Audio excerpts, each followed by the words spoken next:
The 8-item reflexes subtest measures aspects of a child's ability to automatically react to environmental events. Because reflexes typically become integrated by the time a child is 12 months old, this subtest is given only to children from birth through 11 months of age. The 30-item stationary subtest measures a child's abilities to sustain control of his or her body within its center of gravity and retain equilibrium. The starting point for each subtest is initially determined by the child's age. For example, Paige, our 10-month-old, would begin testing in the stationary subtest at item 14. This is Paige. Paige is 10 months old.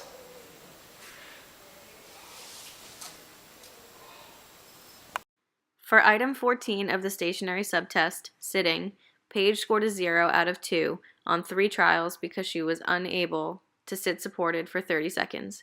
A child may be prompted up to 3 times to encourage maximum scores on a given item. When the child cannot score a 2 on the entry point item, the examiner must move backwards in items until the child scores 3 consecutive 2s. Here's Paige doing the previous item.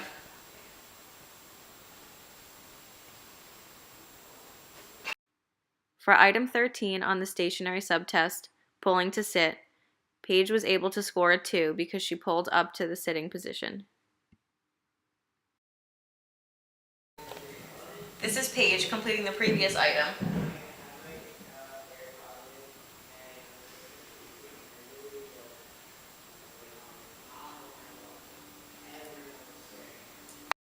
For item 12 on the stationary subtest, sitting/reaching, Paige was able to score a 2 because she maintained balance for 8 seconds while extending her arms and hands to grasp the toy.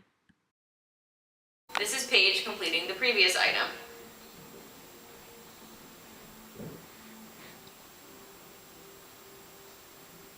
For item 11 on the stationary subtest, sitting, Paige was able to score a 2 because she maintained balance for 8 seconds.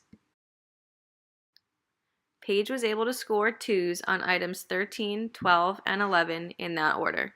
This is now her basal level for the stationary subtest. All items below basal level, so 10 and below, are scored 2. Once the basal level has been established, the examiner administers progressively more difficult items. This is Paige. She's 10 months old. Paige, get the toy. For item 17 on the stationary subtest, raising to sit, Paige scored a 2 because she was able to pull up to sitting position using chair for support. This is Paige. She's 13 months old. Paige, watch the toy.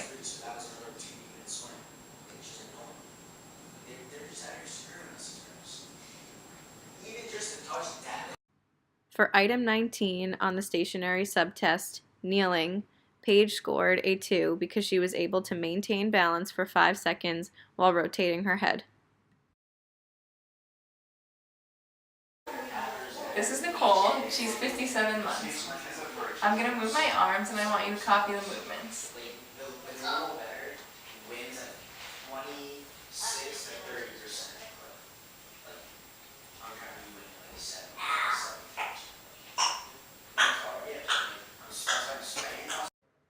For item number 26 of the stationary subtest, imitating movements, Nicole scored a 2 because she was able to imitate 4 positions accurately.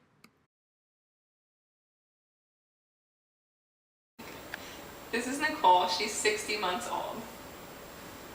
1, 2, 3, 4, 5, 6, 7, 8, 9, 10. 1, 2, 3, 4, 5, 6, 7, 8, 9, 10.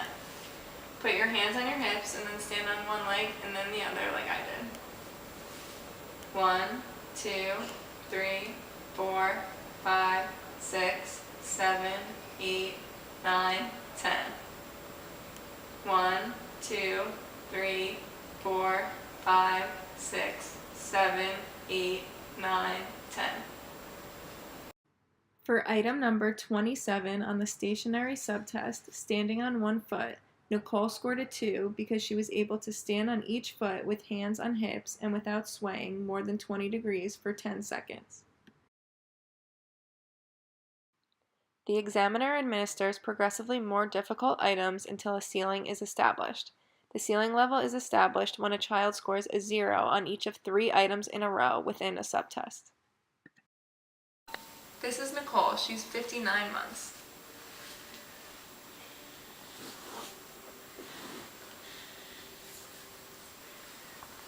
Do as many sit-ups as you can.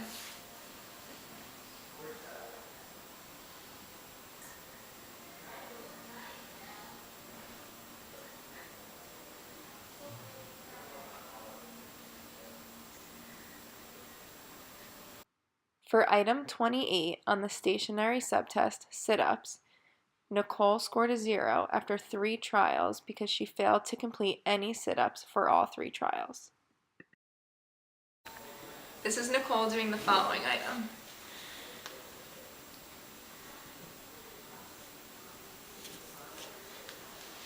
Do as many sit-ups as you can.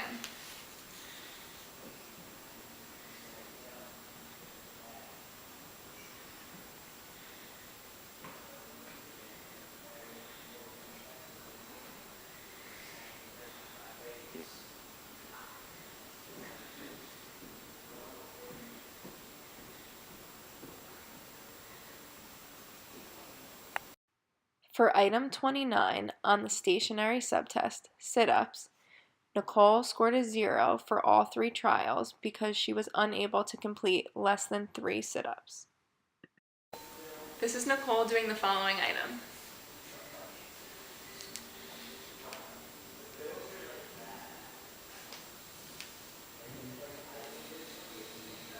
Do as many push-ups as you can.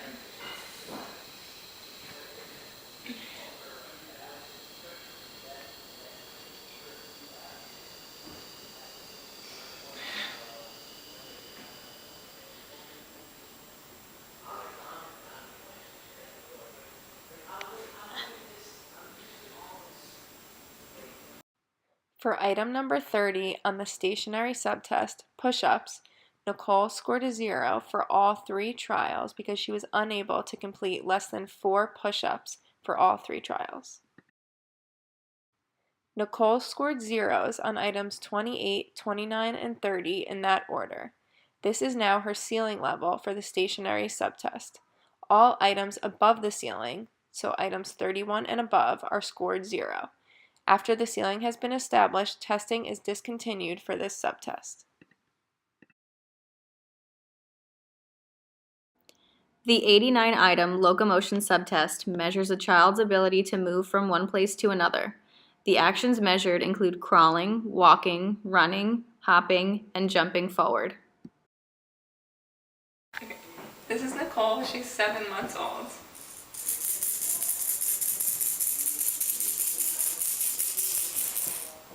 Okay.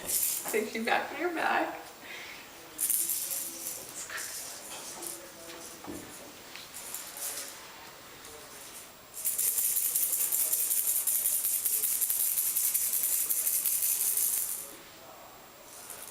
Okay. For item number 16 of the locomotion subtest, rolling, Nicole scored a 2 because she was able to roll from back to stomach on both sides. This is Nicole. She's 9 months old. Watch me.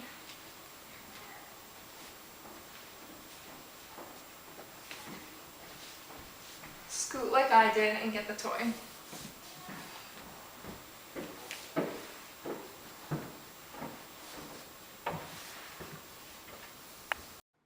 For item number 21 of the locomotion subtest, scooting, Nicole scored a 2 because she maintained sitting posture and used hands and legs to scoot forward 3 feet.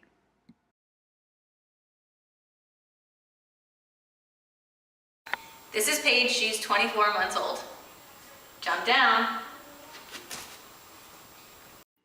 For item 51 on the locomotion subtest, jumping down, Paige was able to score a 2 because she jumped down without assistance. Paige is 25 months.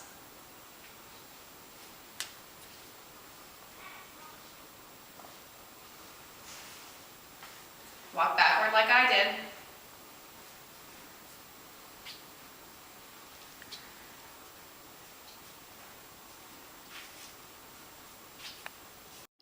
For item 54 on the locomotion subtest, walking backward, Paige scored a 2 because she was able to walk backwards at least 10 feet without her heels touching her toes.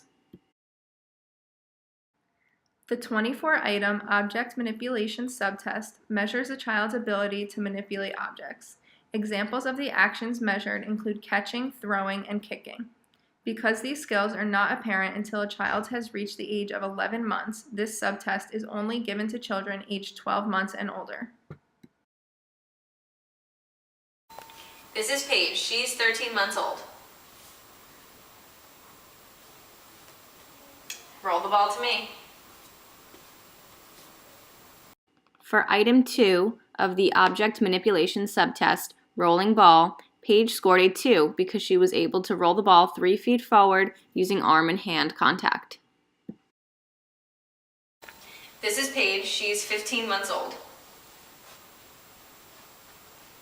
Throw the ball to me.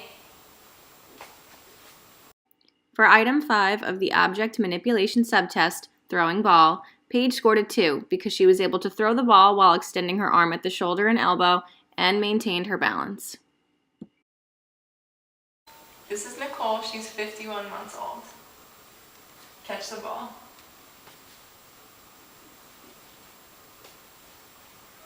Catch the ball. Catch the ball. For item number 22 of the object manipulation subtest, catching ball, Nicole scored a 2 because she was able to catch the balls on 2 of 3 trials with arms bent and using only hands. This is Nicole. She's 70 months old.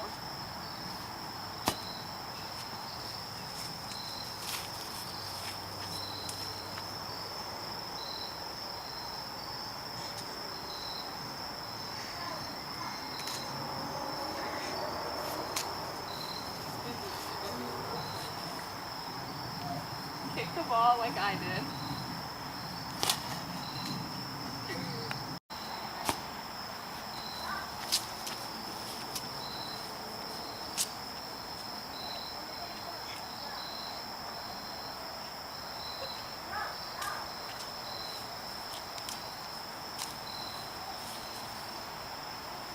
Kick the ball like I did. For item number 23 of the object manipulation subtest, kicking ball, Nicole scored a 0 on the first trial because the ball did not travel 6 feet in the air. On the second trial, Nicole scored a 2 because she kicked the ball so it traveled 12 feet in the air using opposing arm and leg movements and initiating the kick by extending her leg back with bent knee. The 26-item grasping subtest measures a child's ability to use his or her hands. It begins with the ability to hold an object with one hand and progresses to actions involving the controlled use of the fingers of both hands. This is Nicole. She's 11 months old. Get all the food.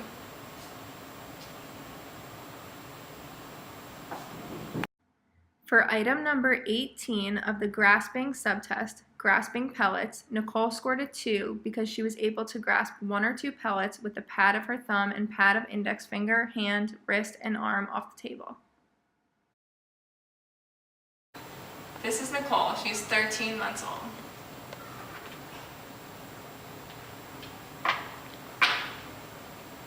Pick up the blocks with one hand like I did.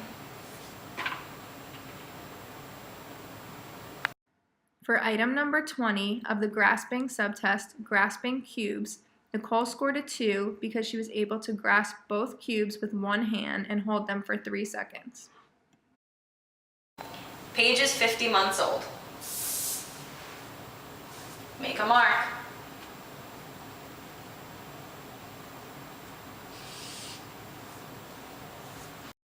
For item 25 of the grasping subtest, grasping a marker, Paige scored a 2 because she grasped the marker between the thumb and the pad of her index finger with the marker resting on her middle finger.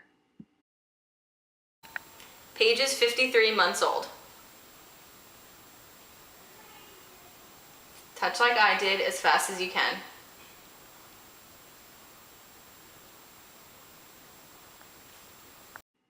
For item 26 on the grasping subtest, touching fingers, Paige scored a 2 because she touched each finger to her thumb within 8 seconds. The 72-item visual motor integration subtest measures a child's ability to use his or her visual perceptual skills to perform complex eye-hand coordination tasks, such as reaching and grasping for an object, building with blocks, and copying designs. Paige is 10 months old. Take out the pegs.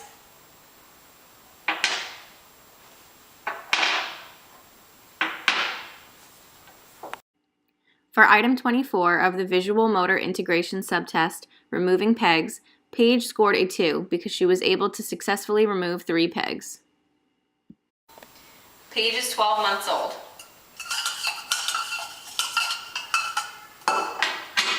Stir with the spoon.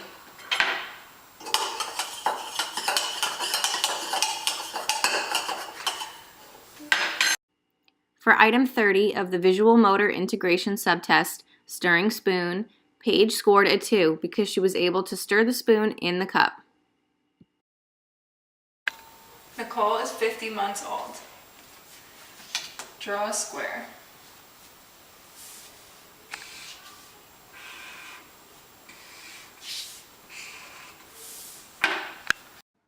For item number 64 of the visual motor integration subtest, copying square, Nicole scored a 2 because she drew lines that are straight and within 15 degrees of vertical and horizontal with closed corners.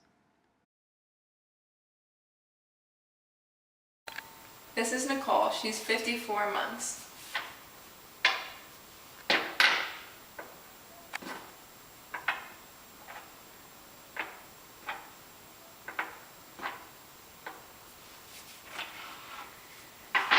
Build one like mine.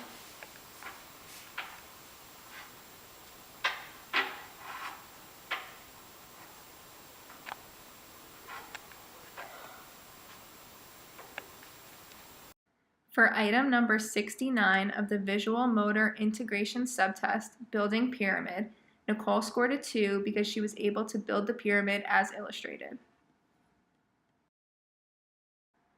The PDMS-2 assesses both gross and fine motor skills in children from birth through 5 years of age, also known as 5.11 years of age. It takes anywhere from 45 to 60 minutes to administer. The subtest comprising gross or fine motor composites can be administered in 20 to 30 minutes each. Each item is scored as the child completes it during administration. Interpreting scores will take additional time at the end of administration, but no specific time frame was mentioned for this.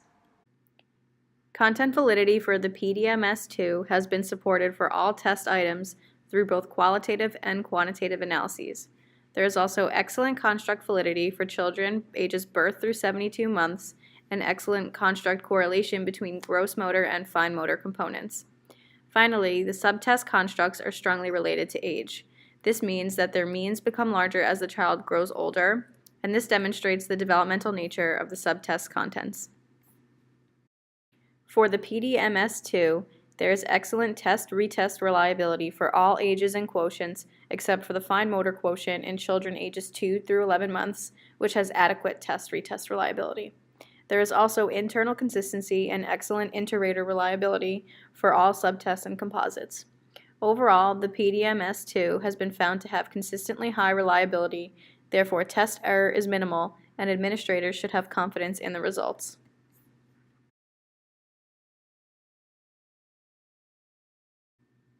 The PDMS-2 norms are based on scoring each item as 2, 1, or 0. The general criteria for scoring items is as follows. 2 equals the child performs the item according to the criteria specified for mastery. 1 equals the child's performance shows a clear resemblance to the item mastery criteria but does not fully meet the criteria, and 0 equals the child cannot or will not attempt the item, or the attempt does not show that that skill is emerging.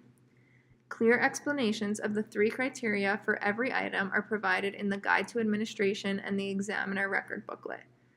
Additional information about the child may be obtained as the examiner observes the child during testing. The examiner must also note if any adaptive materials or instructions were used that deviated from the standardized protocol. This information can be written in the narrative report summarizing the child's performance if necessary.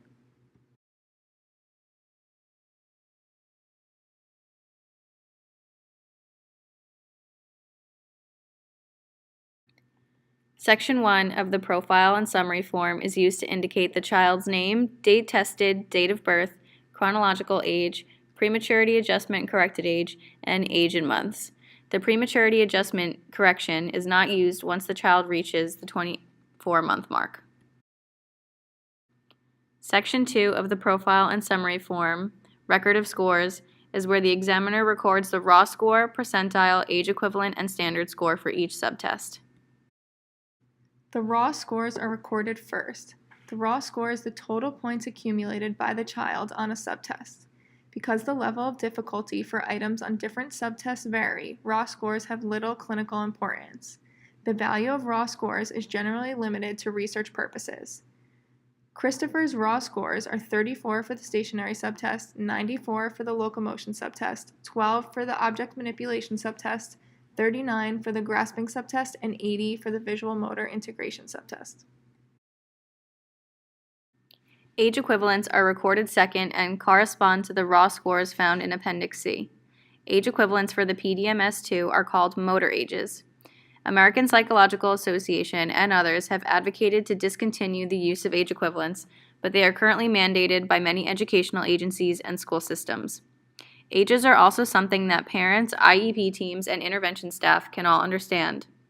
The examiner's manual discusses that because age equivalents can be problematic, they prefer to use standard scores and percentiles when reporting results to parents and other professionals. Christopher's age equivalent scores are 10 months for the stationary subtest, 20 months for the locomotion subtest, 18 months for the object manipulation subtest, 13 months for the grasping subtest, and 18 months for the visual motor integration subtest. Percentiles and standard scores are recorded next, which are located in the normative tables in Appendix A. Percentiles represent values that indicate the percentage of the distribution that is equal to or below a particular score. For example, the 56th percentile would mean that 56% of the standard sample scored at or below the examinee's score. These are easy to understand, therefore percentiles are a popular score for practitioners to use when sharing test results with others.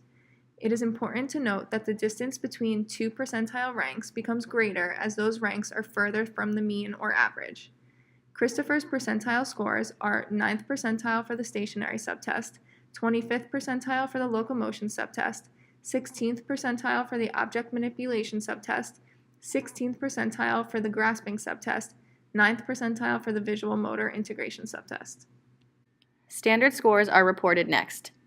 These scores provide the clearest indication of a child's subtest performance. They're converted from raw scores using tables in Appendix A. Standard scores allow examiners to make comparisons across subtests and can help determine child's strengths and weaknesses to help see if child is scoring equally across different subtests.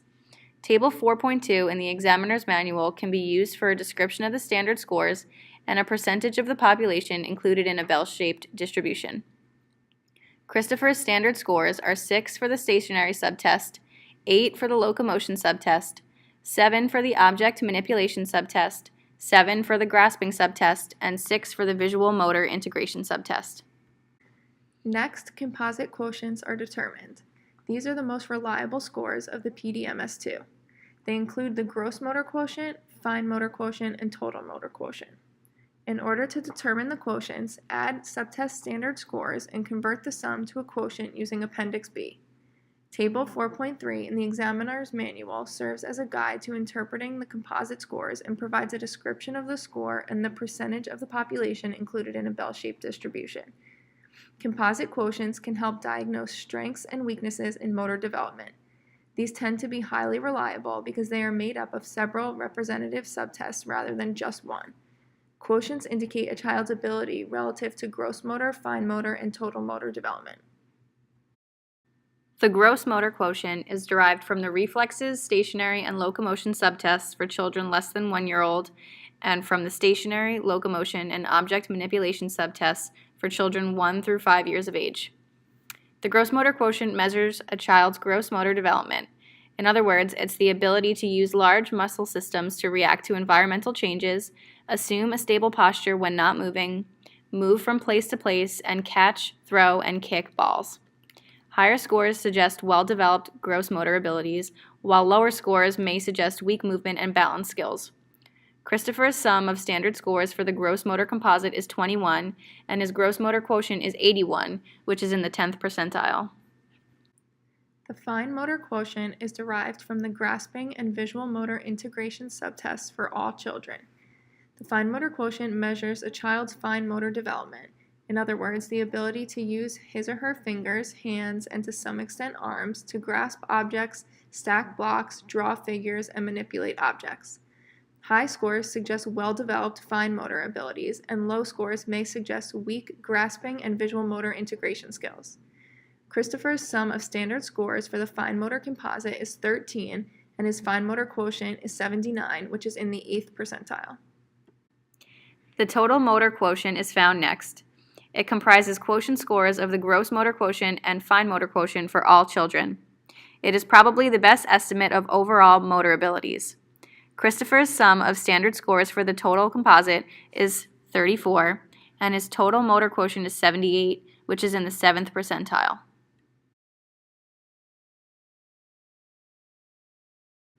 This section shows the same results as in Section 2, but reported graphically. Standard scores for the subtests and the quotients are plotted on the graph.